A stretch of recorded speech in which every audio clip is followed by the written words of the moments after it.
Assalamualaikum warahmatullahi wabarakatuh.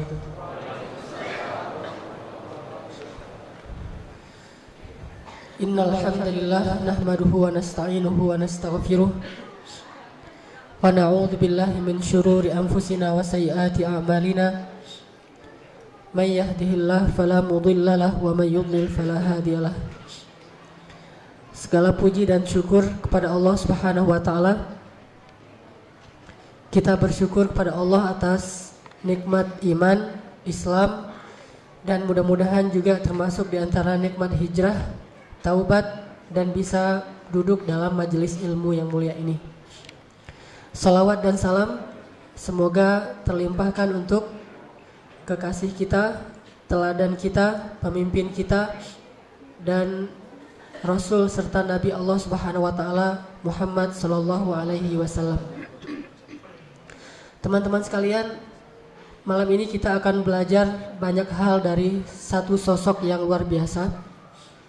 Kalau saya senang memilih judul untuk sosok perempuan ini adalah judulnya Baiat Cinta. Kenapa saya sebut Baiat Cinta? Nanti setelah kita lebih kenal tentang perempuan ini, nanti kita akan tahu bagaimana beliau membaiatkan cintanya kepada Rasulullah SAW.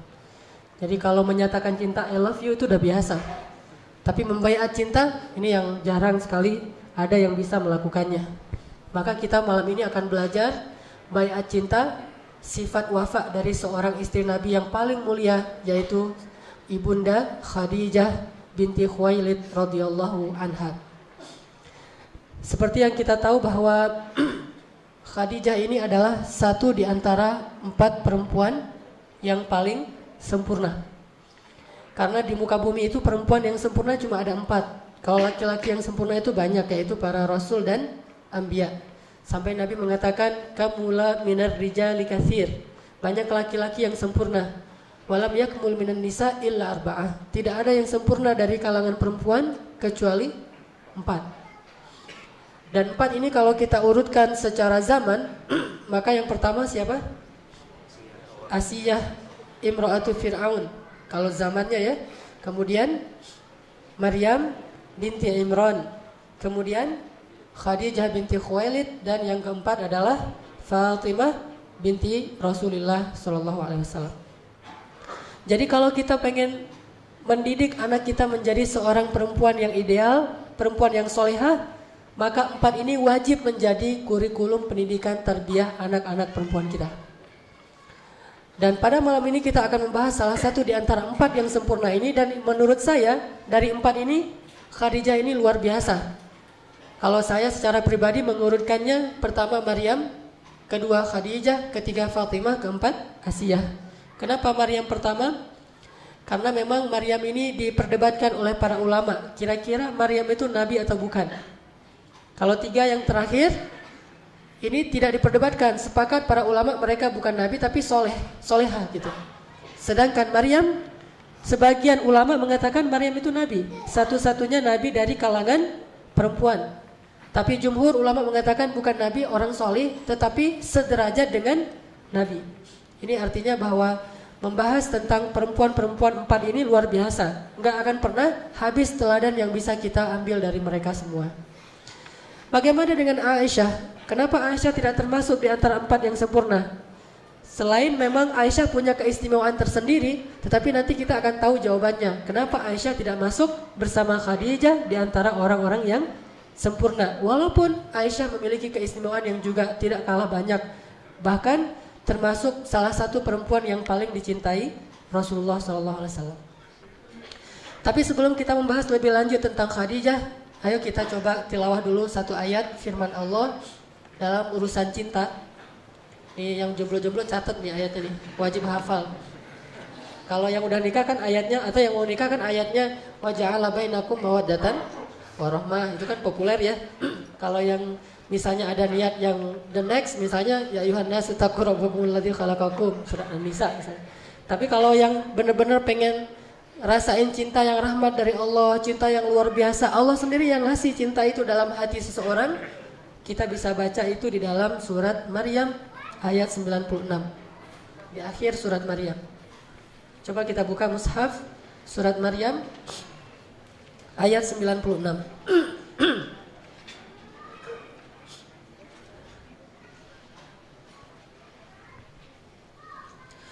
A'udzu billahi minasy syaithanir rajim. Silakan.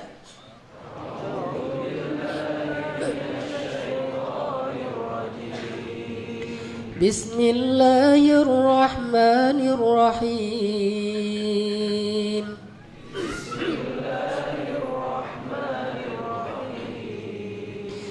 Innalladzina amanu wa 'amilus shalihat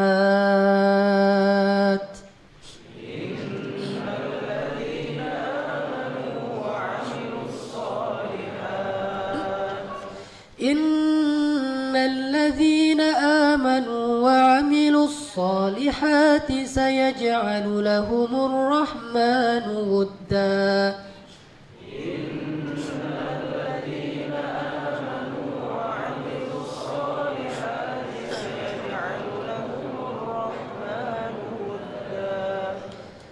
Sesungguhnya orang-orang yang beriman dan orang-orang yang mengerjakan amal solih, Allah akan menanamkan dalam hati mereka rasa cinta. Kalau diterjemahin di sini, rasa kasih sayang. Sebetulnya dalam bahasa Arab, wudda itu juga bisa berarti sama dengan hub, cinta. Jadi kalau kita berdoa tentang cinta, kita pakai Asmaul Husnanya yang mana? Ya Wadud. Apa arti ya Wadud?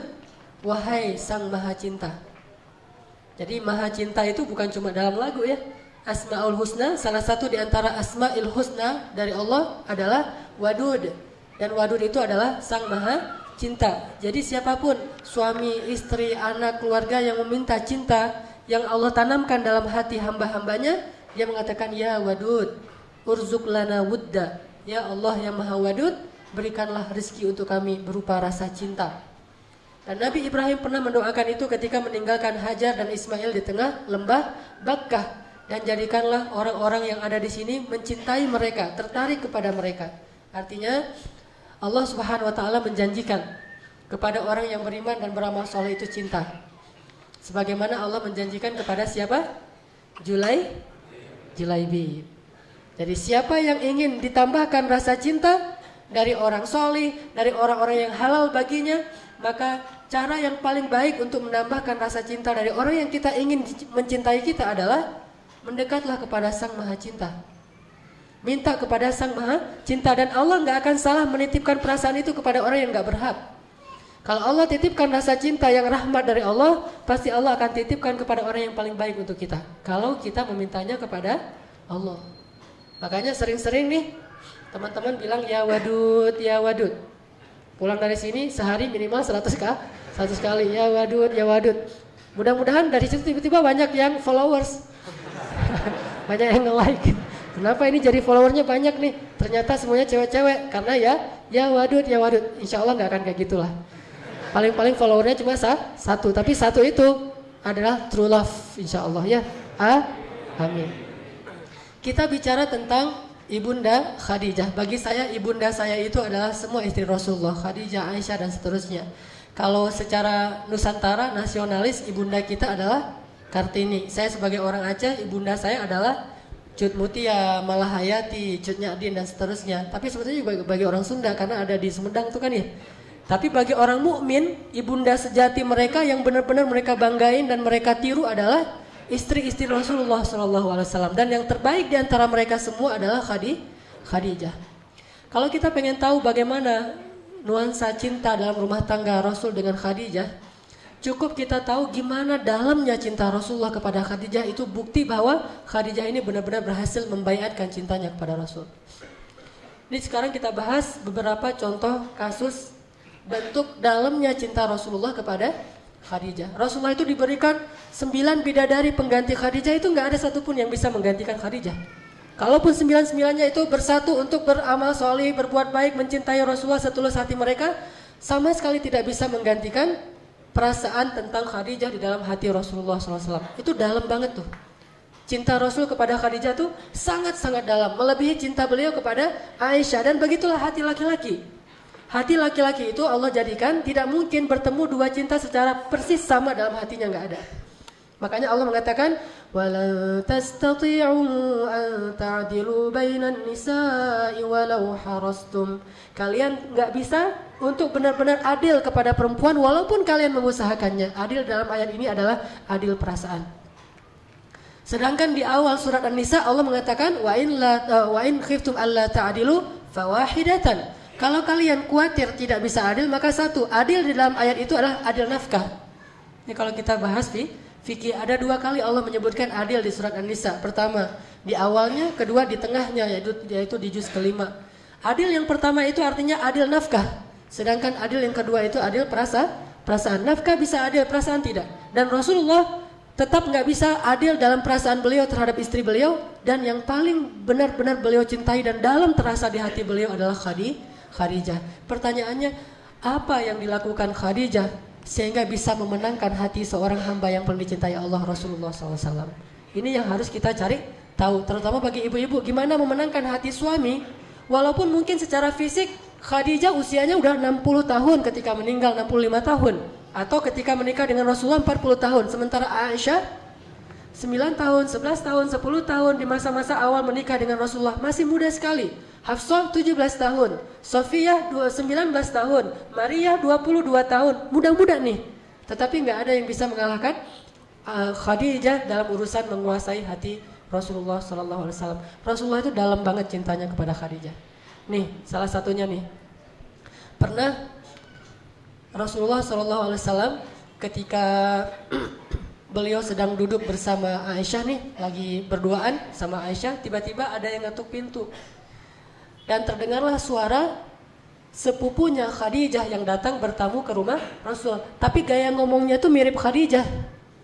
Karena dia sepupu mungkin punya gaya ngomong yang sama gitu. Gaya ngomongnya mirip, suaranya mirip. Sehingga ketika mendengar tok-tok Assalamualaikum dari sepupunya Khadijah, Rasul langsung terperanjat dan langsung ke pintu, membukakan pintu untuk tamu beliau. Yang beliau menghormatinya, memuliakannya. Sebagaimana beliau sangat mencintai dan menghormati Khadijah, sehingga diberikan semua jamuan-jamuan yang terbaik yang dimiliki oleh Rasul untuk sepupu Khadijah.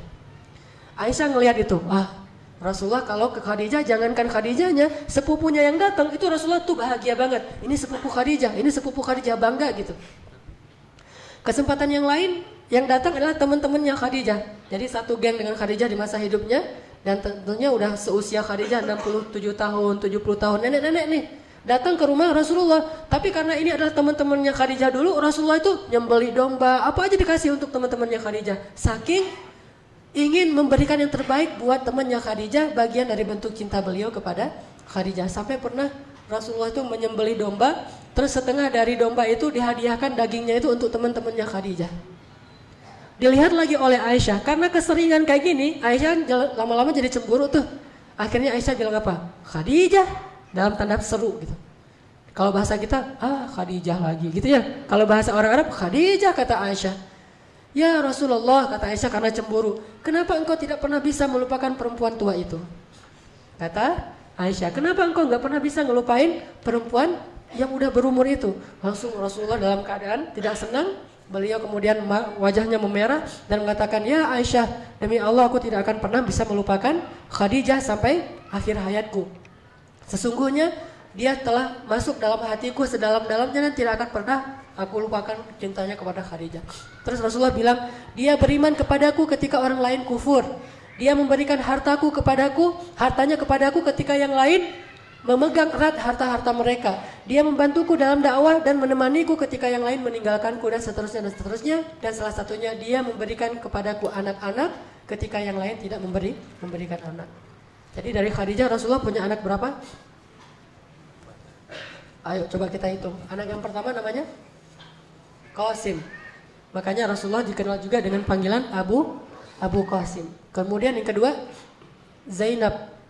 Kemudian yang ketiga Ruqayyah, Ummu Kulsum, kemudian Abdullah, kemudian Fatimah. Sedangkan dari yang lain cuma ada satu nanti Ibrahim, kalau nggak salah dari Maria, tapi juga sama meninggal di masa masih kecil.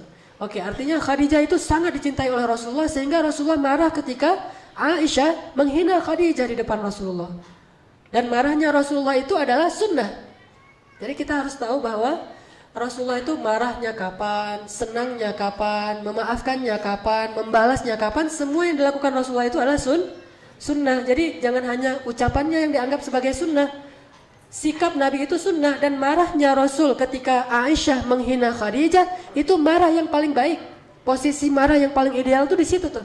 Tetapi dengan cara tidak mencela, tidak menyakiti, tidak menzalimi istri. Tetapi di situ suami marah.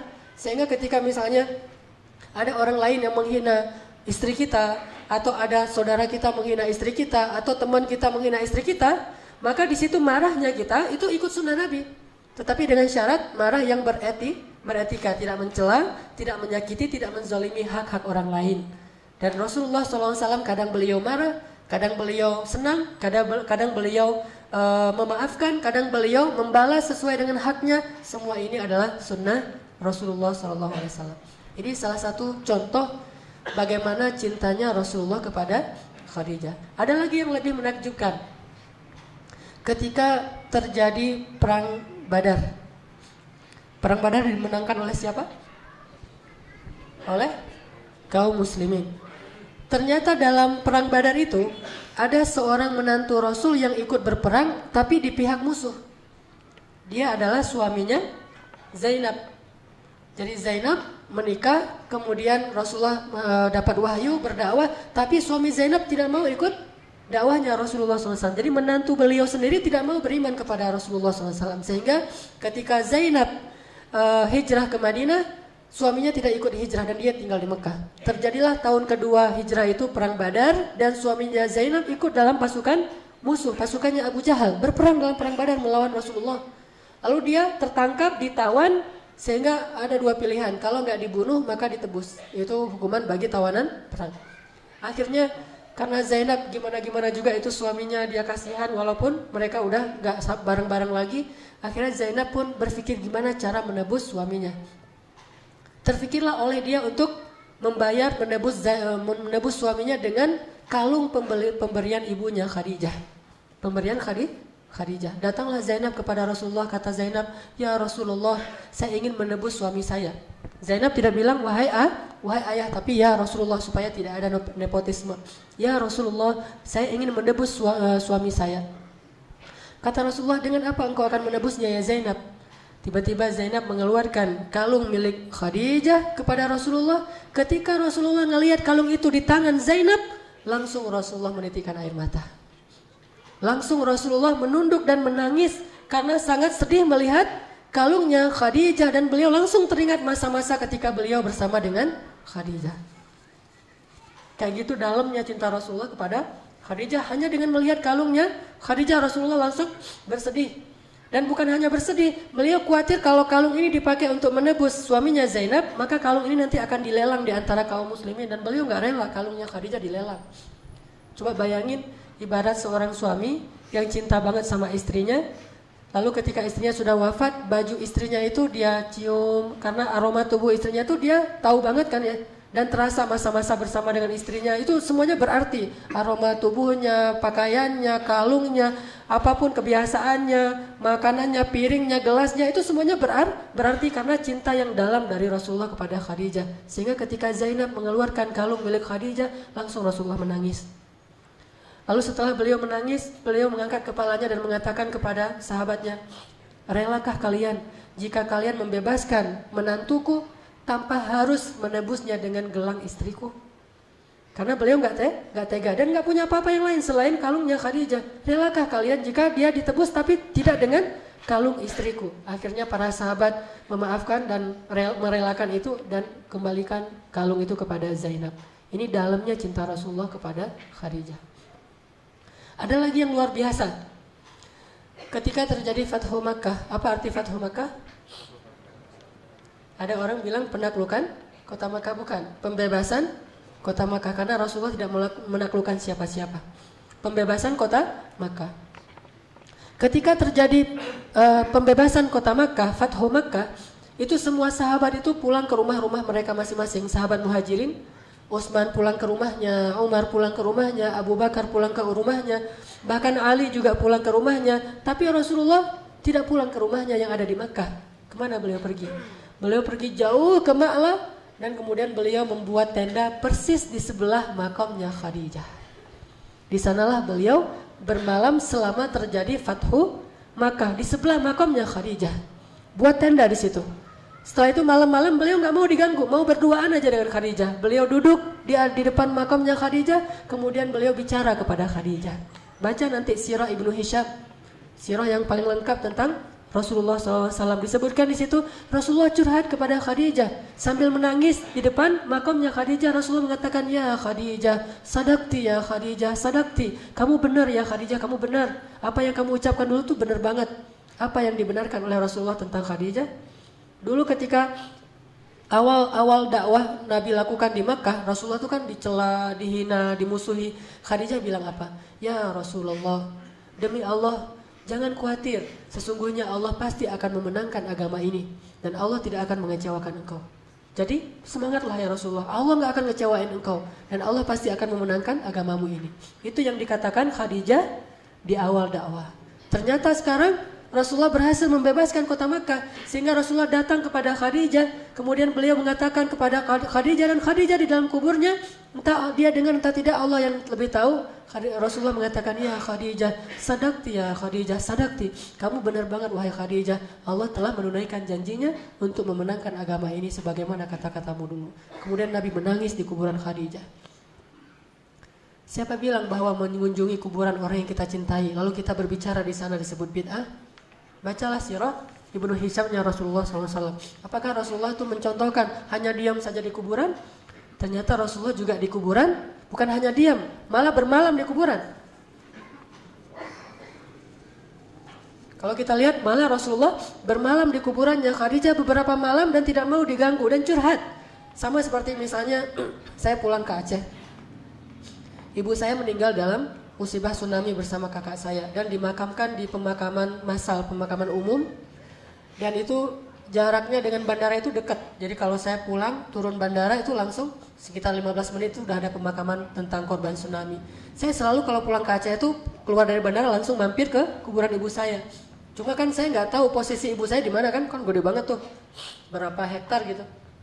Nah akhirnya saya duduk di salah satu pojok pemakaman besar itu, kemudian saya ngomong gitu, Mak, ini abang udah pulang Mak gitu. Pas awal-awal saya datang dari Mesir tuh berkesan banget tuh, karena saya pengen banget ngajak ibu saya jalan-jalan, naik pesawat, kan ibu saya belum pernah naik pesawat tuh, pengen ngajarin ya apa gimana rasanya naik pesawat, malah kalau bisa pengen umrohin ibu dan segala macam. Cuma ya Allah mentakdirkan yang lain. Pas saya pulang saya curhat, Mak ini abang pulang, Kak Yus, kakak saya namanya Kak Yus nih, adik pulang segala macam, ngomong aja di situ. Itu bukan bid'ah dan itu nggak ada hubungannya dengan ahli kubur itu dengar atau enggak, kita kan nggak tahu ya, karena Allah yang lebih tahu. Cuma itu adalah bentuk dari memuaskan rasa rindu seorang kekasih kepada kekasihnya, dan Rasulullah melakukan itu.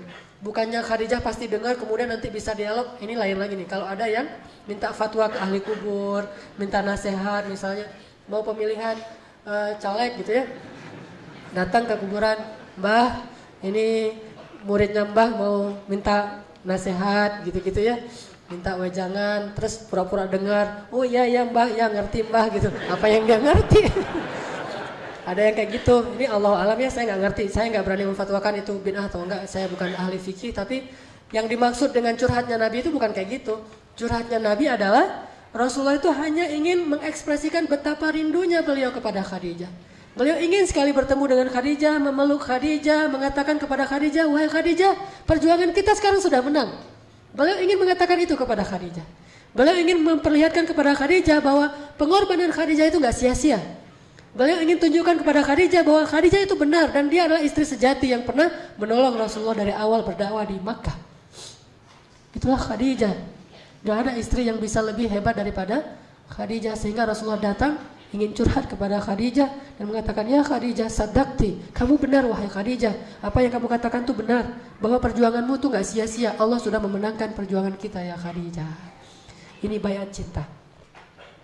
Apa yang sudah dilakukan Khadijah sehingga begitu dalam cinta Rasulullah kepadanya, bahkan tidak tergantikan oleh 9 orang istrinya, walaupun istri-istri yang cantik dan masih belia.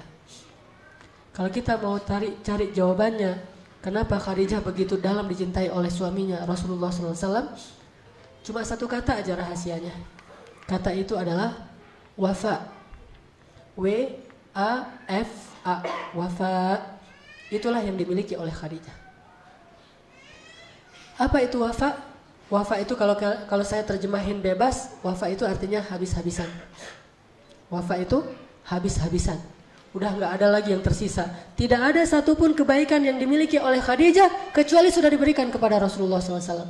Tidak ada satupun kesempatan berkorban yang dimiliki oleh Khadijah kecuali dia akan berkorban untuk Rasulullah.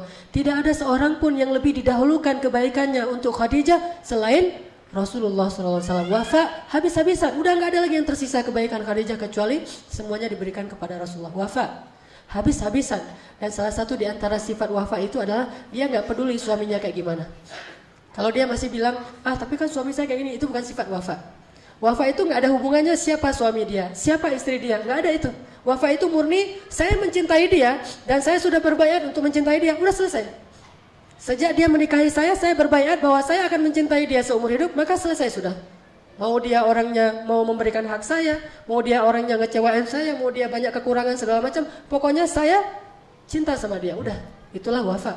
Cinta mati, cinta habis-habisan, nggak peduli kayak gimana juga. Kalau diuji dengan suami yang seberat Fir'aun sekalipun, wafanya Asia kepada Fir'aun. Suami yang paling zalim tapi Asia tetap berbuat baik kepada dia. Begitu juga dengan Fatimah, Ali yang miskin, udah miskin, banyak kerjaan lagi di luar, miskin. Udah gitu nggak bisa ngasih nafkah, udah gitu sering keluar negeri untuk berdakwah dan nggak ada hasilnya. Tetapi Fatimah terus wafa kepada Ali. Rata-rata di antara 4 perempuan ini selain Maryam, karena Maryam tidak punya suami, salah satu yang membuat mereka lebih dari perempuan yang lain adalah mereka semua punya sifat wafa dan nggak ada pengecualian. Nggak ada cerita itu kan Firaun, nggak ada. Itu suami saya dan saya cinta sama dia. Soal dia kafir itu urusan dia dengan Allah. Tapi urusan saya dengan dia suami saya. Itu Asia. Fatimah. Itu Ali adalah suami saya. Soal dia misalnya terlalu sibuk dengan orang lain, sedikit waktu untuk keluarga segala macam. Pokoknya saya cinta sama dia dan apapun yang dia butuhkan saya akan berikan. Itu wafa. Jadi Khadijah istri yang paling wafa kepada Rasulullah SAW. Dan gak ada satu orang pun sahabat atau istri Nabi yang bisa wafa seperti Khadijah. Ini kita bandingkan aja tanpa ada niat menjelek-jelekan Aisyah ya. Karena kalau kita bahas Aisyah juga luar biasa. Tapi kita bandingkan misalnya Rasulullah pernah pulang ke rumah Aisyah dalam keadaan lelah, capek, habis berdakwah, habis berjihad. Kemudian Rasulullah sampai di rumah dalam keadaan lelah banget bilang gini, "Ya Aisyah, kepalaku sakit banget," kata Rasulullah kan? Apa kata Aisyah? "Kepalaku juga," gitu. Jadi kita boleh milih nih, mau jadi Aisyah, maka derajat kita derajat Aisyah. Mau jadi Khadijah, nggak kayak gitu. Ketika Rasulullah datang kepada Aisyah, "Ya Aisyah, kepalaku sakit banget, pengen dipijitin," gitu ya. Kata Aisyah, "Kepalaku juga nih," manja. Akhirnya Rasulullah, "Oh ya udah. Akhirnya Rasulullah mijitin Aisyah, nggak jadi sakit kepala demi Aisyah. Itu kan suasana hidup di rumah tangga Rasul dengan Aisyah. Memang Rasulullah nggak mempersoalkan itu, tapi tetap Aisyah nggak akan pernah bisa ngalahin Khadijah kalau kayak gitu. Sedangkan Khadijah ketika Rasulullah datang, "Zammiluni, dathiruni," langsung dipeluk oleh Khadijah, di pintu dibuka pintu oleh Khadijah, terus Nabi bilang, "Zamiluni," langsung dipeluk oleh Khadijah, ditutup pintunya, dibawa masuk ke kamar, ditutup kamarnya biar Rasulullah nggak takut. Karena waktu itu Rasulullah seperti anak yang baru ngelihat hantu, ketakutan banget. Pengalaman pertama melihat Jibril, akhirnya diselimuti oleh Khadijah, dibelai oleh Khadijah, kemudian dipeluk oleh Khadijah sampai Nabi tenang. Jadi Nabi nggak mengatakan Zamiluni juga, nggak ada. Itu bukan Khadijah. Atau Zamiluni, pergi sendirilah di kamar banyak selimutin sendiri. Nggak ada itu Khadijah. Jadi Zamiluni dizamilu beneran. Dan 2 kali kan, Muzammil, Mudaththir, Zamiluni, Dathiruni. Ini menjadi simbol, walaupun kita nggak ngelihat persis adegannya kayak gimana, tetapi di sini ada pesan dari Allah. Ayat itu kan turunnya di dalam pelukan Khadijah. Ayat yang turun di dalam pelukan Khadijah. Ketika Rasulullah datang dalam keadaan ketakutan, Rasulullah bilang, Dathiruni, dipeluk oleh Khadijah, dibawa ke kamar, kemudian dibelai oleh Khadijah, turun, "Ya ayyuhal muddaththir." Kemudian pulang lagi ketika berdakwah, dihina, dicela, dimusuhi oleh orang-orang kafir. Nabi sedih banget, kemudian pulang dalam keadaan sedih mengatakan, Zammiluni. Kemudian dizammiluni oleh Khadijah, dipeluk dalam pelukan itu, "Ya ayyuhal muzammil." Artinya apa? Rasulullah itu selalu bisa selesai masalahnya jika pulang ke rumah. Bukan pulang ke rumah nambah masalah ya. Ini namanya Khadijah, wafa. Jadi rumah itu benar-benar hiburan buat suami, oasis buat suami yang gersang di luar, ada masalah apapun, pulang ke rumah itu menyelesaikan masalah, bukan keluar rumah itu untuk menyelesaikan masalah. Ini unik ya. Ada banyak orang yang kenapa jarang pulang, biar selesai masalahnya. Atau ada yang bahkan mungkin itikaf gitu ya. Rasulullah kan setelah menikah dengan Aisyah Hafsah kan rajin itikaf. Kenapa rajin itikaf? Demi menyelesaikan masalah. Karena di rumah beliau tuh banyak masalah. Aisyah cemburu, Hafsah cemburu, saling ngomongin antara satu dengan yang lain. Akhirnya Nabi gak betah di rumah, itikaf di masjid. Berapa lama? 29 malam loh. Kalau kita mungkin 3 malam doang, ini 29 malam, berarti kan lebih dahsyat tuh masalahnya. Tapi kalau dengan Khadijah bukan itikaf, justru pulang. Karena kalau beliau pulang, beliau dapat semua yang beliau butuhkan di rumahnya. Itulah Khadijah. Siap kapan saja Rasulullah datang, maka Khadijah akan menemani Rasulullah dalam susah dan senang. Zamiluni dathiruni, Khadijah membantu Rasulullah. Ini bedanya kejadian di zaman Aisyah dengan di zaman Khadijah. Jadi kepada ibu-ibu nih yang akhwat,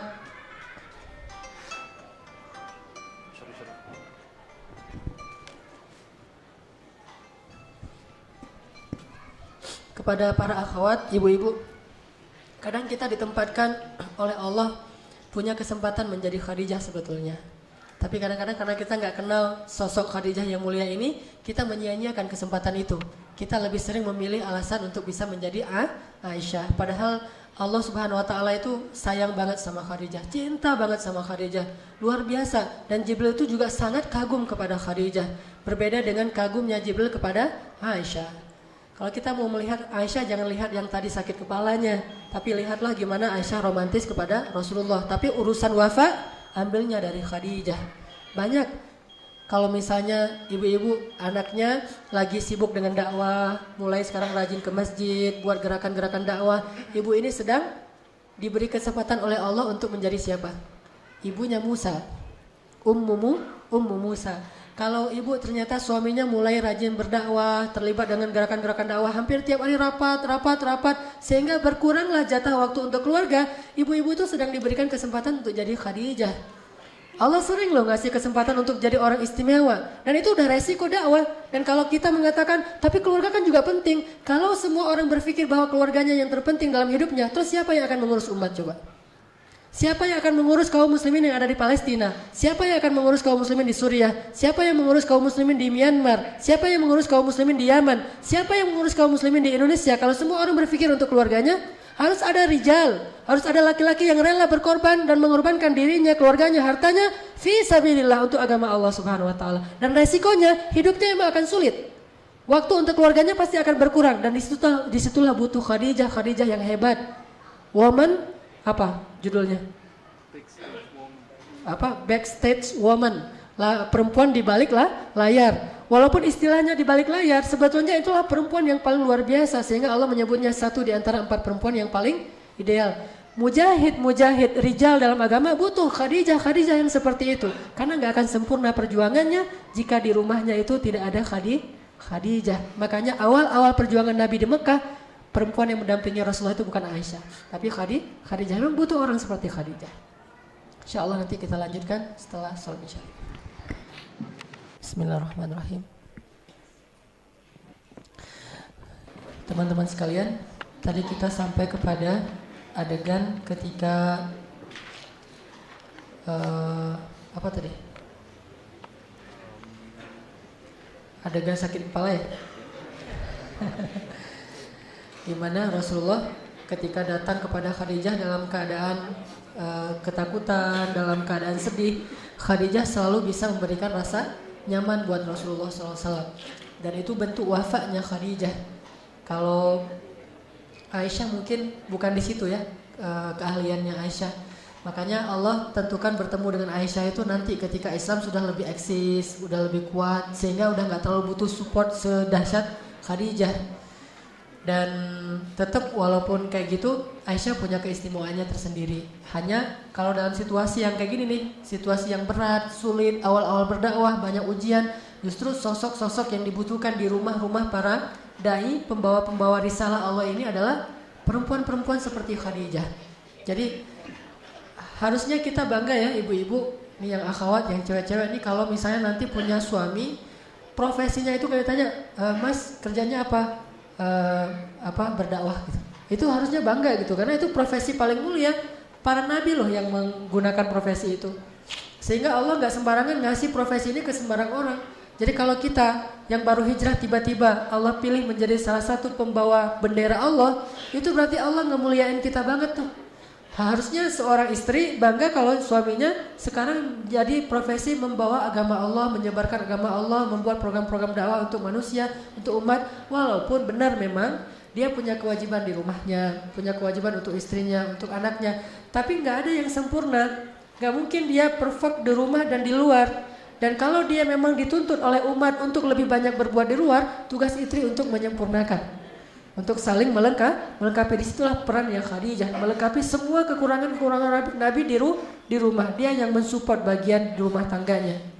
Sehingga Nabi tidak perlu khawatir meninggalkan anak-anaknya yang masih kecil di tangan Khadijah. Nabi tidak perlu khawatir kalau beliau dicela di luar, tapi ada orang yang begitu tulus selalu mencintai beliau apa adanya. Nggak ada cerita yang di luar berat, di dalam berat juga. Jadi dari segala penjuru gitu ya. Ini nggak akan kuat. Sekuat Nabi pun butuh sosok seperti Khadijah, apalagi kita yang jauh lebih lemah daripada Rasulullah SAW. Maka banggalah kalau ada suami-suami kita, anak kita, saudara kita, orang tua kita yang ternyata sekarang lebih sibuk dengan membawa agama Allah. Bukan dia udah sempurna, bukan dia udah mulia, bukan. Tetapi dia dipilih oleh Allah dengan rahmat Allah untuk bisa menjadi orang-orang yang insya Allah istimewa di mata Allah. Dan istrinya pasti akan dapat juga kebaikan dari amalan yang dilakukan suaminya. Apakah kita nggak bangga nanti kalau di akhirat kita tuh dapat bertemu dengan suami kita yang berstatus ahli surganya? Itu bukan surga biasa, surga yang di atas Firdaus, surga-surga Firdaus yang di puncak tuh. Kenapa mereka dapat surga Firdaus yang puncak? Karena mereka adalah pejuang-pejuang agama Allah, mujahid di jalan Allah Subhanahu wa taala. Dan gak mungkin mereka bisa sempurna dalam perjuangannya kalau tidak ada support dan dukungan yang baik dari istri-istri mereka yang solehah seperti Khadijah. Kalau kita bahas di awal-awal menikah dengan Khadijah, Rasulullah SAW itu ketika awal-awal menikah dengan Khadijah juga ikut ngemodalin loh. Kan maharnya gede tuh.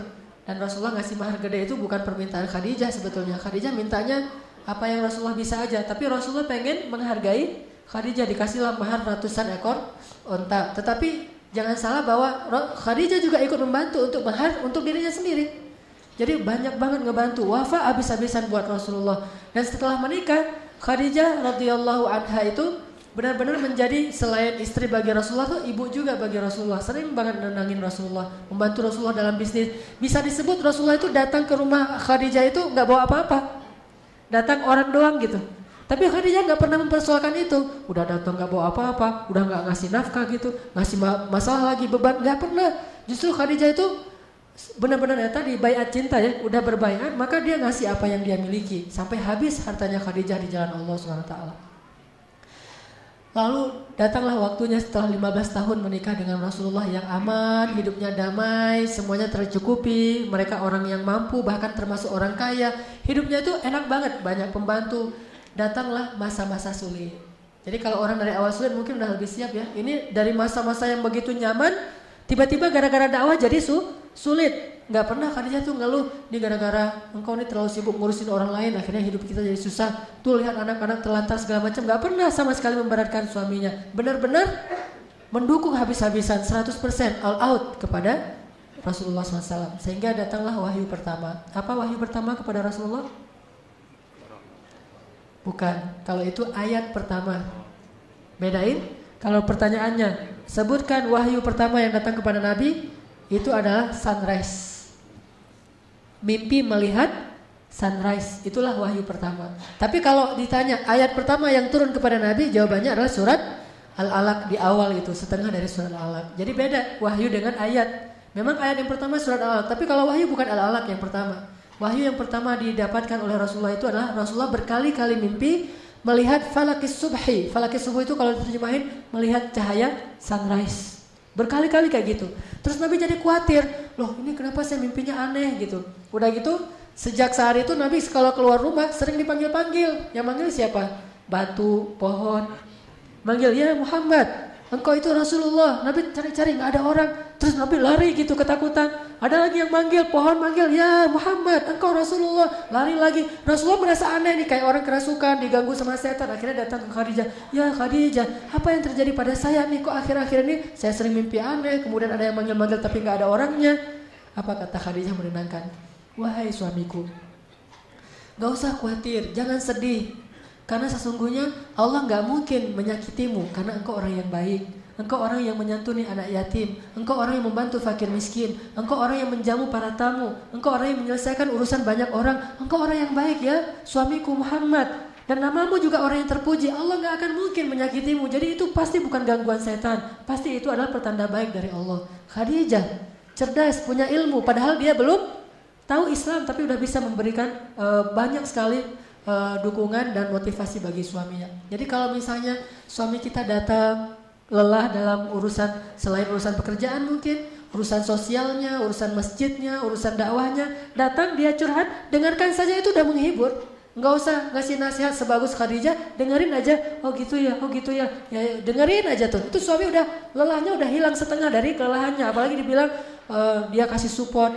Itulah biasa kalau makin banyak ujian, insya Allah Allah akan memberikan lebih banyak kemenangan atau kemuliaan atau apalah yang kita tahu. Kasih motivasi kepada suami, sehingga motivasi ibu-ibu itu adalah satu bekal bagi suami kita untuk terus bersemangat dalam membela agama Allah, menyebarkan Islam ke seluruh dunia.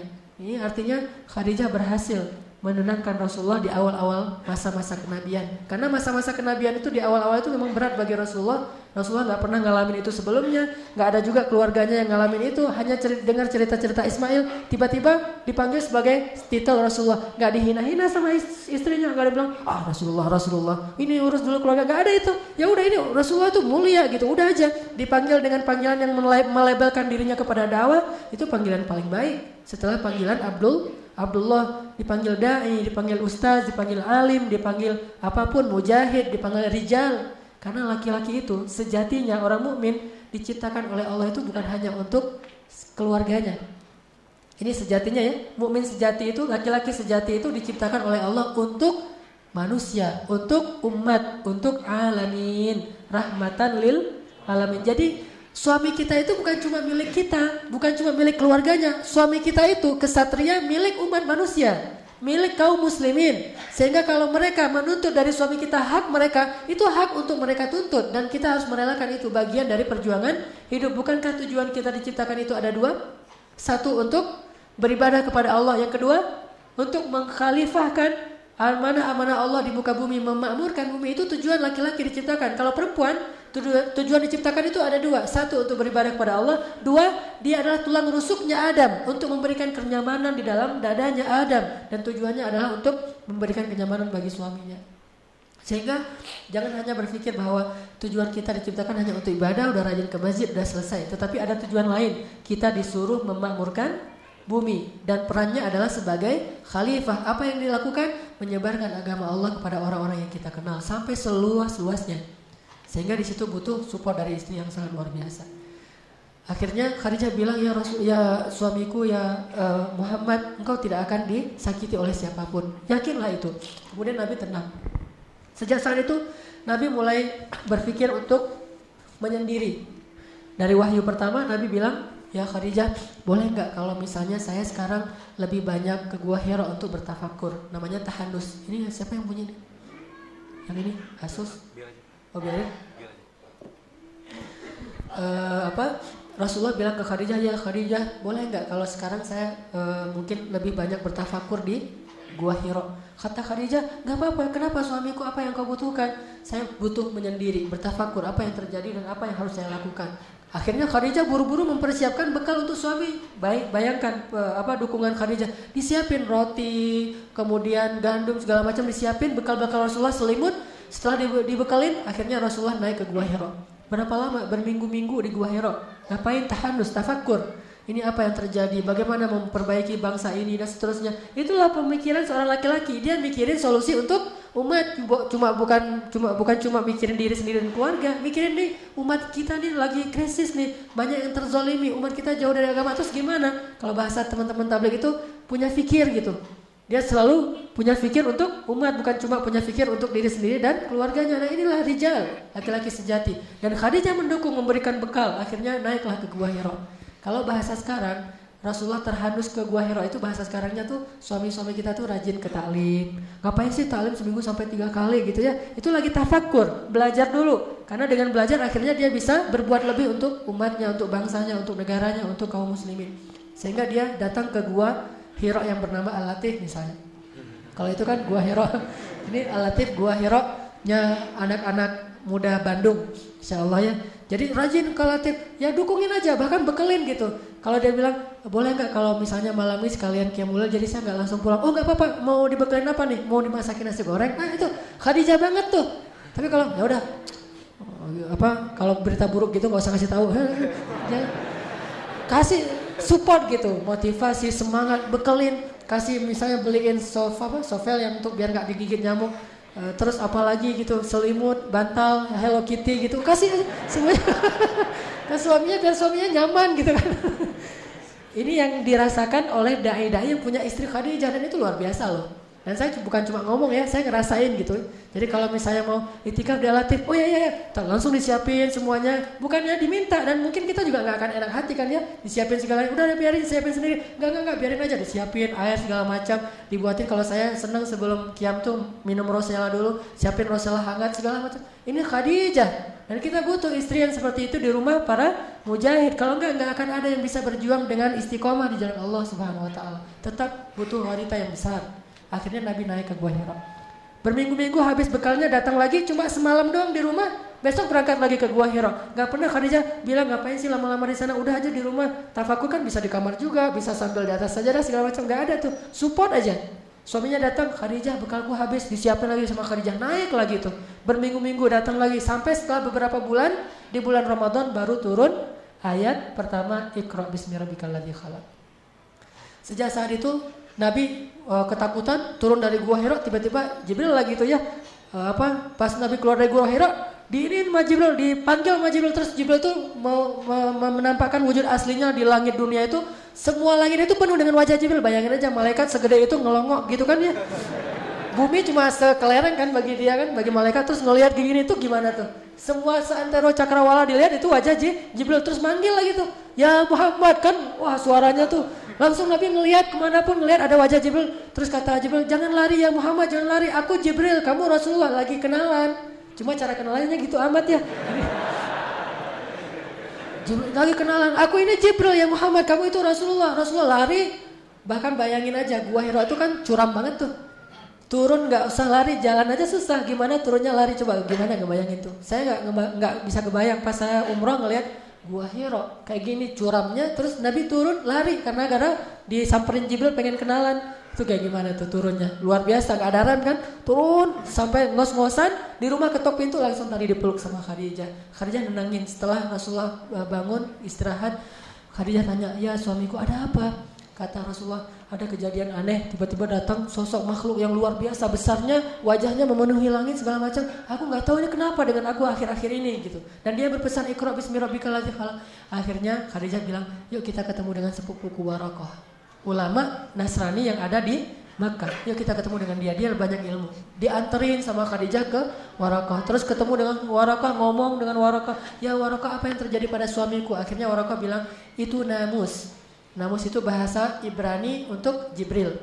Itu namus yang pernah mendatangi Musa dan Isa. Kalau dia datang lagi jangan lari wahai Muhammad. Sesungguhnya dia adalah pembawa wahyu. Berarti engkau adalah nabi yang terakhir yang kami tunggu-tunggu. Aduhai seandainya hidupku masih lama, aku pasti akan menolongmu ketika orang-orang memusuhimu nanti, kata Waraqah. Selang beberapa lama kemudian, kurang dari 1 tahun, entah beberapa hari, Waraqah meninggal dunia.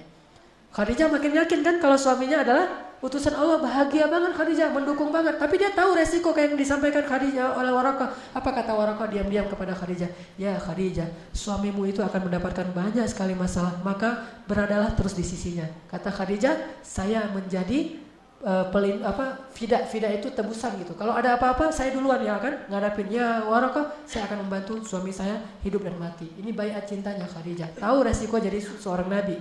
Pulang ke rumah, Rasulullah masih nggak enak nih kalau didatangin Jibril, merasa nih Jibril beneran atau setan nih, kan belum kenal ya. gimana nih cara biar makin yakin? Khadijah tuh pintar gitu. Kata Khadijah, ya Rasulullah, sekarang manggilnya Rasulullah, ya Rasulullah. Kalau engkau ingin membuktikan itu malaikat atau jin, caranya gampang. Nanti kalau dia datang, kasih tahu saya ya. Nah, ini istri luar biasa, pintar, cerdas banget nih, bijaksana. Kata Rasulullah, oh ya, nanti kalau dia datang aku kasih tahu kamu. Datanglah Jibril. Pas datang Jibril, Assalamualaikum, waalaikumsalam. Gak langsung disuruh masuk. Langsung Rasulullah nyamperin Khadijah belakang. Khadijah, Jibril datang. Kayak gitu tuh suasananya. Khadijah, Jibril datang. Kata Khadijah, ya udah, ayo kita sambut. Khadijah duduk, Jibril masih di pintu. Apa kata Khadijah? Ya Rasulullah, duduklah di atas paha kiriku. Bayangin gimana Khadijah habis-habisan buat Rasul. Kalau Aisyah biasanya duduk di atas paha Rasul. Kalau Khadijah, Rasul yang duduk di atas paha Khadijah tuh beda banget tuh. Jadi bahasa ininya bisa ngomong banget kepada Rasulullah. Kebetulan juga usia Rasulullah kan 15 tahun lebih muda ya. Tapi memang sifatnya ngomong banget, benar-benar ngebantuin Rasul. Dan saya nggak bisa ngebayangin. Saya coba imajinasi ya. Gimana tuh duduk di atas paha istri. Saya juga belum pernah. Kalau tidur di atas paha istri sering ya dibelai gitu kan. Maaf ya jomblo ya.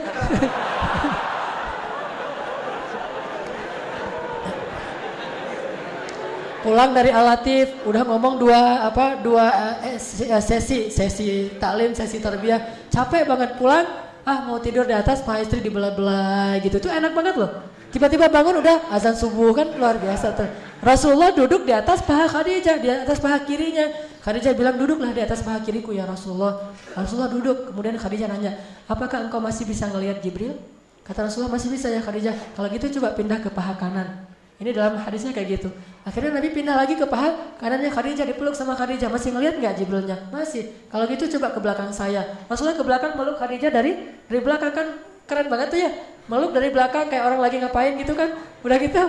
Nah, Khadijah nanya, ya Rasul masih ngelihat Jibril nggak? Masih. Akhirnya Khadijah pura-pura mau membuka cadar dan jilbabnya. Pas dia mau membuka itu Rasulullah tanya, ya Rasulullah masih ngelihat Jibril? Kata Rasulullah udah nggak ngelihat, Jibril udah pergi. Kata Khadijah kalau gitu dia benar-benar malaikat. Kenapa? Malaikat nggak mau melihat aurat. Malaikat tidak mau melihat aurat. Kalau dia masih ngelihat melototin lagi, itu jin banget tuh. Kan cerdas banget ya Khadijah ya. Cara nguji mana malaikat mana jin. Jadi yang senang ngelihat melototin yang gitu-gituan itu jin. Kalau malaikat nggak senang yang gitu-gituan. Jadi kalau kita pengen nih yang cewek-cewek nih pengen doanya mustajabah, diaminkan oleh malaikat, kemana dia pergi dinaungin malaikat, berarti muhajabah, tutuplah auratnya karena malaikat nggak mau dekat dengan orang yang membuka aurat. Kenapa? Malaikat itu sangat terjaga. Pandangan matanya malaikat itu terjaga. Emang malaikat ada hawa nafsu? Ini bukan soal nafsu ya, tapi soal kesucian, kehormatan, dan malaikat itu menghargai perempuan. Sehingga malaikat nggak mau melihat perempuan yang sedang membuka aurat. Jadi kalau malaikat Jibril datang ke rumah Khadijah, itu pasti minta izin dulu. Takutnya Khadijah belum pakai jilbab. Makanya Khadijah nguji nih. Pas mau dibuka, belum dibuka juga, Jibril udah pergi tuh. Ya Rasulullah masih melihat? Enggak, berarti dia Jibril malaikat, bukan jin. Makin mantep tuh Rasulullah. Oh ya kalau gitu berarti saya benar-benar Rasul nih. Kan tadi ragu tuh, Rasul beneran gak sih? Apalagi setelah dapat ayat pertama Al-Alaq, 6 bulan itu gak ada wahyu. Nah dalam 6 bulan itu kan Nabi jadi ragu lagi. Jangan-jangan saya gak jadi Nabi ini, dibatalin gitu kan. Khadijah terus 6 bulan. Jadi awal-awal masa Nabi beradaptasi dengan status baru sebagai Rasulullah, Khadijah itu benar-benar ngedukung Rasul. Ditambah lagi ketika turun ayat, sekarang berdakwalah secara terang-terangan. Mulailah episode-episode yang sulit. Mulai dicela, mulai dimusuhi, mulai habis-habisan. Ketika Rasulullah pulang dalam keadaan wajahnya berlumuran kotoran, bajunya banyak kotoran, Rasulullah pulang ke rumah, Khadijah sambil menitikkan air mata, sambil membersihkan kotoran di tubuh Rasulullah. Tapi terus ngasih motivasi, tapi nangis gitu karena sedih suaminya diperlakukan kayak gitu. Mulailah Khadijah habis-habisan dengan hartanya. Dan tahukah kita adegan ketika Rasulullah menyedekahkan 1 lembah domba itu milik siapa? Milik Khadijah. Rasulullah lagi ngegembalain domba milik Khadijah sebanyak lembah. Bayangin berapa ratus domba tuh yang memenuhi lembah. Sekecil-kecilnya lembah, seukuran Masjidil Haram. Itu domba semua tuh. Udah gitu datanglah seorang laki-laki Badui mengatakan, ya Muhammad banyak banget tuh domba kamu. Kata Rasulullah, kamu mau gitu? Hah? Gimana caranya?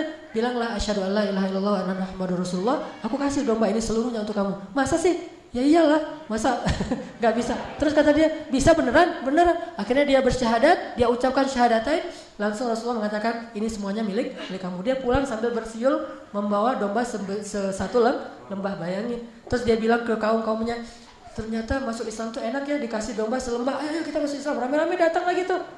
Rasulullah pulang sendiri. Tadi datangnya bawa domba, pulangnya sendiri. Ketika pulang sendiri tanya Khadijah, ya Rasulullah kok pulang sendiri? Domba-dombanya kemana? Saya serahkan untuk Allah, yaitu saya sedekahkan agar orang masuk Islam. Khadijah bahagia banget. Ya udah besok kita siapin lagi. Oh luar biasa nih. Domba selembah habis, besok disiapin lagi. Siapa istri yang bisa kayak gitu? Susah banget kan ya?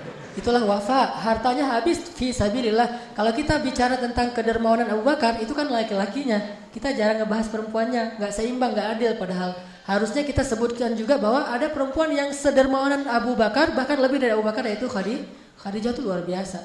Yang membeli budak-budak di Makkah itu bukan cuma Abu Bakar, Khadijah juga beli. Kemudian dibebaskan dengan harga yang satu orang budak itu harga paling murahnya 700 juta. Kira-kira berapa miliar habis uang Khadijah. Jadi udah Nabi datang gak pakai modal, udah gitu bawa masalah, terus Khadijah habis-habisan gak ngeluh sama sekali. Dan yang paling membuat saya merasa sedih itu adalah ketika Rasulullah SAW itu imbas dari dakwah beliau itu sampai kepada anak-anak beliau yang perempuan, putri-putrinya. Saya gak bisa ngebayangin tuh, kalau putri saya diperlakukan kayak gitu gara-gara dakwah saya. Itu luar biasa. Siapa putrinya yang diperlakukan kayak gitu? Ruqayyah dan Ummu Kulsum. Ruqayyah dan Ummu Kulsum dinikahkan dengan putranya Abu Lahab, berarti sepupuan ya. Nikah dengan sepupunya. Abu Lahab gak beriman kepada Rasulullah, sehingga gara-gara Abu Lahab benci sama Rasulullah, apalagi setelah berdakwah, Abu Lahab menyuruh anak-anaknya untuk menceraikan istri mereka, yaitu anak Rasulullah. Diceraikannya tuh bukan dengan cara yang biasa, diceraikan dengan cara yang hina banget. Diusir dari rumah, disuruh pulang ke orang tuanya sambil dimaki-maki gitu. Sehingga akhirnya datanglah Ruqayyah ke rumah Khadijah. Ibu gitu nangis, kenapa nak, kenapa? Suamiku menceraikanku, mertuaku marahin aku, mereka mencela aku segala macam, katanya aku anak seorang pendusta segala macam. Nangis habis-habisan di depan Khadijah, dipeluk oleh Khadijah. Terus Khadijah bilang, sabar ya, jangan sampai kita membuat ayah kita susah gara-gara kamu dalam kasus ini. Gak dikasih tahu kepada Rasulullah. Sampai akhirnya Rasulullah tahu sendiri dari keluarga Abu Lahab, saking menjaganya perasaan Rasulullah. Jangan sampai concern Rasulullah di dakwah itu terganggu oleh masalah anaknya. Bukan justru bilang ke Rasulullah, lihat tuh anak kita tuh jadi imbas gara-gara kerjaan kamu. Enggak, justru disuruh sabar anaknya, jangan ngeluh ya, kita harus dukung ayah kita gitu. Terus aja. Enggak lama kemudian hari kedua datang lagi Ummu Kulsum, sama juga statusnya, dicerai oleh suaminya, nangis-nangis. Khadijah menghibur lagi, sama sekali enggak menyalahkan suaminya Rasulullah yang sedang berdakwah. Sampai akhirnya saking sedihnya Rasulullah anaknya diperlakukan kayak gitu, Nabi berdoa, ya Allah, utuslah serigalamu untuk anak-anaknya Abu Lahab. Itu sekali-kalinya Nabi berdoa itu dalam bentuk doa yang buruk. Dan itu terjadi. Akhirnya anak Abu Lahab itu matinya gimana? Dimakan serigala dalam satu perjalanan. Saking sedihnya Rasulullah ketika anaknya diperlakukan kayak gitu. Dan Rasulullah itu sering tersentuh kalau urusan perempuan. Kalau ada perempuan yang dizalimi, Rasulullah itu marah banget. Termasuk kenapa Rasulullah membunuh satu Bani Quraidah orang Yahudi, karena melecehkan seorang perempuan. Roknya diikat dengan tali, kemudian pas dia jalan kesikap auratnya sehingga dia malu. Lalu ketika dia malu disorakin rame-rame. Lalu ada laki-laki muslim yang membela dia, dibunuh sama pemuda Yahudi. Akhirnya Rasulullah marah udah. Kalau udah main perempuan, Rasulullah tuh marah besar. Akhirnya mereka dikepung, gak mau menyerahkan pembunuhnya, dan mereka pun diperangi. Sekitar 300 orang laki-laki Yahudi kemudian dibunuh oleh Rasulullah SAW. Gara-gara gak mau menyerahkan para pembunuh laki-laki tadi dan yang telah melecehkan perempuan Islam. Artinya bahwa Rasulullah itu sedih banget ketika anaknya digituin. Terjadi lagi nanti pemboikotan terhadap Rasulullah selama 3 tahun. Nah, ketika Rasulullah diboikot selama 3 tahun, Khadijah menemani Rasulullah. Dan sampai Khadijah habis hartanya membiayai berapa orang? Ada lebih dari 1000 orang kaum muslimin Bani Hashim yang diboikot, siang malam ditanggung oleh Abu Bakar dan Khadijah, 2 orang ini. Sampai Abu Bakar jatuh miskin, sampai Khadijah jatuh miskin. Bayangin, ngebayarin pengungsi selama 3 tahun. Kan luar biasa tuh, pengungsinya banyak, setiap hari butuh air, dan air mahal di Mekah itu. Mereka bayar air aja udah habis uangnya, kayak kita beli aqua setiap hari tuh, lama-lama untuk satu masjid aja kayak gini nih, sekitar 500 orang. Kalau setiap hari itikaf di masjid kan lumayan tuh kan ya, biayanya. Yang nanggung cuma 2 orang, 1 ikhwan, 1 akhwat. Selama 3 tahun coba bayangin kayak gimana tuh butuhnya. Nyembeli onta, selimut, orang-orang yang sakit segala macam, semuanya dibiayai oleh Khadijah dan Abu Bakar. Sampai setelah selesai pemboikotan 3 tahun, Khadijah wafat karena Khadijah sakit keras. Ada adegan yang mengharukan di situ. Dalam keadaan sakit keras, dalam keadaan meriang gitu, Khadijah masih mempersiapkan makanan untuk Rasulullah SAW. Gak ada sama sekali istirahatnya. Dari sejak menikah, apalagi sejak berdakwah, itu nggak ada istirahatnya. Sampai Nabi bilang, Khadijah istirahat. Apa Khadijah? Ya Rasulullah, kata Khadijah, istirahat kita nanti di akhirat. Istirahat kita nanti di akhirat. Perjuangan banget, berdua nih berjuang habis-habisan. Kalau bisa disebut, Islam ini adalah hasil pengorbanan Abu Bakar dan Khadijah, selain Rasulullah pastinya. Islam itu yang kita sekarang nikmati ini adalah hasil perjuangan seorang perempuan yang luar biasa, Khadijah. Ya Rasulullah, istirahat kita nanti di akhirat. Dan benar-benar istirahatnya di akhirat. Gak ada istirahatnya, sakit pun meriang, dan itu bukan sakit biasa, sakit menjelang wafat. Itu kan sakit yang paling parah tuh. Kalau kata Rasul, sakit yang tidak ada obat, sakit menjelang wafat. Itu nyiapin makanan, sampai Allah sayang banget sama Khadijah, gak tega ngeliat Khadijah gitu. Akhirnya ngutus Jibril, ya Jibril turunlah untuk Khadijah. Turun Jibril untuk Khadijah. Apa kata Jibril? Assalamualaikum ya Rasulullah. Rasulullah baru datang, kata Jibril, ya Rasulullah, tolong nanti kalau Khadijah datang bawa makanan, bilang ke Khadijah, Allah menitipkan salam untuk Khadijah. Allah sendiri yang nitipin salam buat Khadijah. Dan Jibril juga nitipin salamnya. Jangan lupa ya, Jibril nitipin salam tuh untuk Khadijah. Saking kagumnya Jibril kepada Khadijah, dia pengen nama dia juga disebutin. Jibril juga nitipin salam kepada Khadijah. Ya wahai Jibril. Kemudian Jibril pergi, datanglah Khadijah membawa makanan itu sambil gemetar gitu karena udah mau meninggal, udah sakit banget. Ditaruh di depan Rasulullah sambil tersenyum. Ya Rasulullah, makan Rasulullah, ada apa lagi? Terus melayani Rasulullah wafat. Udah gitu Rasulullah mengatakan, ya Khadijah, baru aja Jibril pulang. Ada apa ya Rasulullah? Kata Jibril, Allah menitipkan salam untukmu. Tahukah kita apa maknanya? Kalau Allah udah nitipin salam, itu tandanya dia mau kembali kepada Allah. Itu pertanda Allah udah kangen banget sama Khadijah dan pengen segera mengambil Khadijah ke sisinya. Allah nitipin salam kepadamu ya Khadijah. Jibril juga menitipkan salam. Langsung Khadijah menangis. Menangis terharu dan sedih sekaligus. Terharu karena pengen ketemu Allah yang dia cintai, tapi sedih harus meninggalkan kekasihnya sendiri sementara perjuangan belum selesai. Coba gimana tuh? Perjuangan belum selesai tapi dia udah harus pergi karena usianya berselang 15 tahun. Dan ketika Khadijah wafat, Khadijah usianya 65 tahun, udah gak bisa lagi menemani Rasulullah, udah selesai. Tugasnya Khadijah udah selesai sementara Nabi masih harus berjuang. Sehingga Khadijah nangis, ya Rasulullah kalau saya pergi gimana dengan engkau ya Rasulullah, gimana dengan engkau? Melebihi sedihnya Abu Thalib ketika meninggal karena menyisakan anaknya yang belum selesai ponakannya yang belum selesai dakwah. Khadijah sedih banget karena harus pergi sebelum bisa menemani Rasulullah sampai di ujung perjalanan. Akhirnya berdua sedih, nggak jadi makan tuh, nangis saja berdua sama Rasulullah. Ya Rasulullah gimana nih kalau saya meninggal sementara engkau masih sendiri? Rasulullah menghibur Khadijah. Lalu selang beberapa hari kemudian Khadijah meninggal dunia. Rasulullah sangat sedih di hari meninggalnya Khadijah, diurus sendiri semuanya sampai ke kuburannya.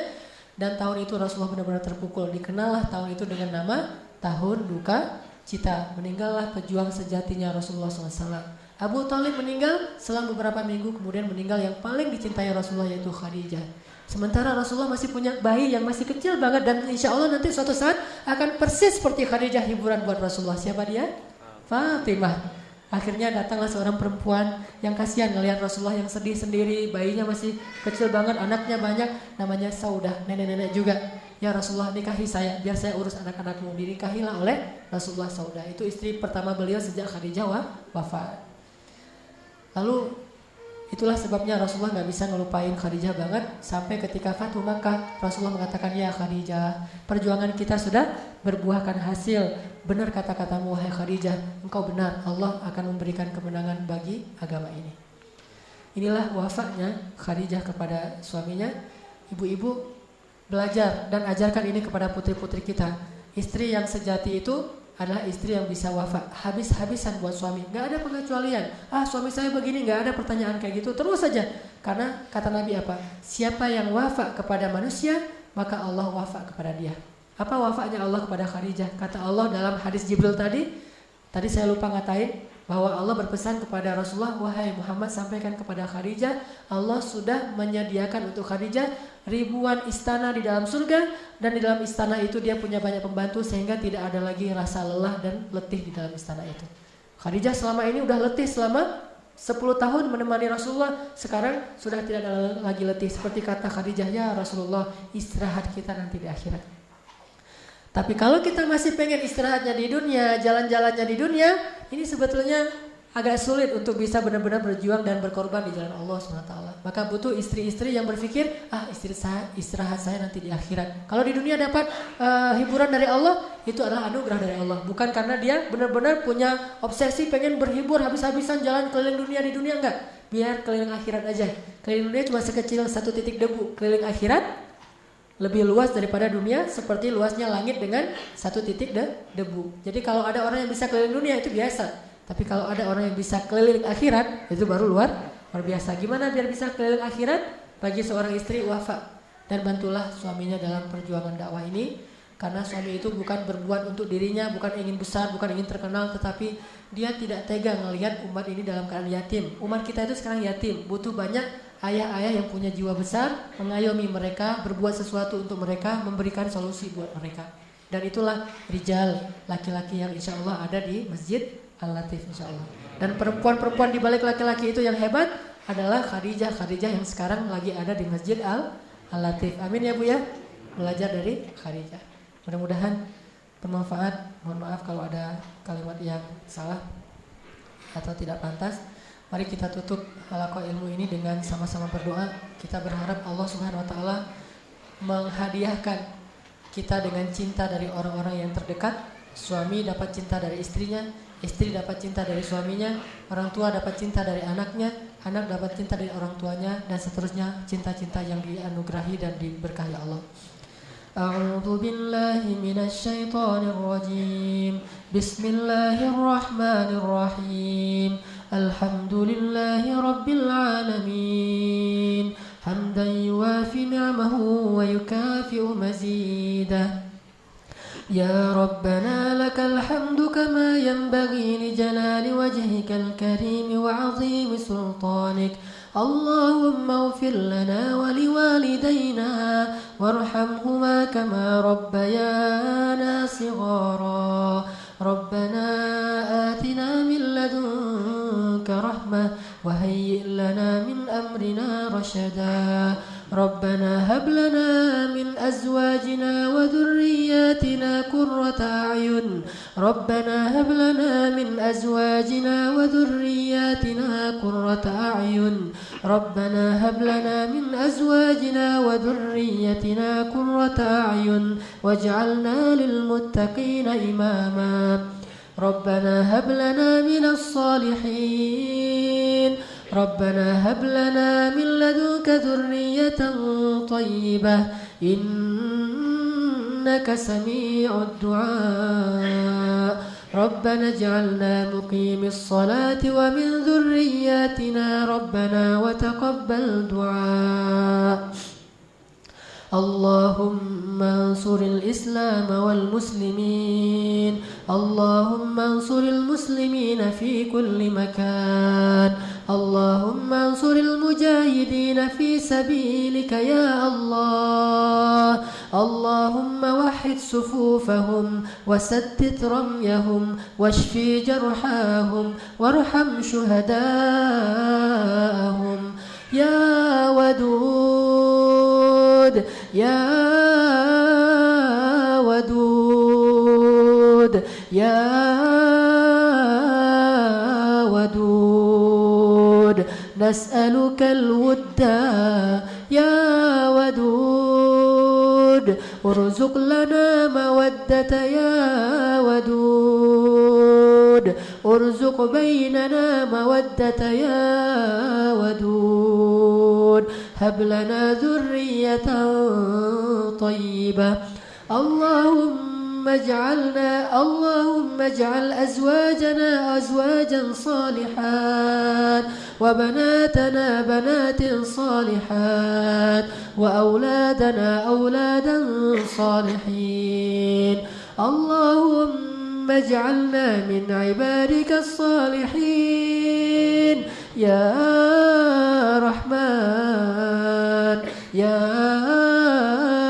أرحم الراحمين Ya Allah ya Wadud, anugerahkanlah kepada kami cinta yang besar dan tulus dari istri-istri kami, cinta yang menjadikan mereka seperti Khadijatul Kubra, seperti Aisyah, seperti Fatimah, seperti Maryam, seperti Asia. Ya Allah, jadikanlah istri-istri kami adalah istri-istri yang senantiasa mendukung suaminya dalam kebaikan dan amal-amal soleh dalam menegakkan agama-Mu ya Allah. Ya Allah, anugerahkanlah kepada kami yang belum Engkau berikan jodoh, agar kami memiliki istri-istri yang menjadi penyejuk mata hati kami, ya Allah. Berikanlah kepada kami istri-istri yang mencintai kami karena Engkau, ya Allah. Istri-istri yang mau membaiatkan cintanya kepada kami, cinta yang bukan hanya di dalam kehidupan di dunia, tetapi juga cinta yang tetap akan bersemi di akhirat nanti, ya Allah. Ya Allah, jadikanlah suami-suami kami adalah suami-suami yang terus memberikan teladan bagi keluarganya, suami yang bertanggung jawab, suami yang Engkau pilih di antara laki-laki yang Engkau jadikan sebagai pembawa panji-panji agamamu, ya Allah. Ya Allah, jadikanlah anak-anak kami, anak-anak laki-laki yang solihin dan perempuan-perempuan yang solihat. Ya Allah, jadikanlah kami senantiasa didekati oleh para malaikat-malaikatmu yang mulia, lalu mengaminkan doa-doa kami, lalu mereka berselawat untuk kami, ya Allah, ya Rahman, ya Rahim. Ya Wadud, berikanlah kepada kami keluarga yang senantiasa mawaddah warahmah, dan jadikanlah suami kami suami-suami yang selalu mendapatkan hak sakinah dari istri-istrinya. Ya Arhamar Rahimin, dengarlah doa-doa kami ini, ya Allah. Bantulah kami agar kami bisa belajar berteladan kepada Rasulullah, yang perempuan meneladani Khadijah, yang laki-laki meneladani sahabat-sahabat yang mulia Abu Bakar, Umar, Utsman, Ali dan yang lainnya. Rabbana atina fid dunya hasanah wa fil akhirati hasanah wa qina adzabannar. Subhanakallahumma wa bihamdika asyhadu an la ilaha illa anta astaghfiruka wa atubu ilaik. Assalamualaikum warahmatullahi wabarakatuh.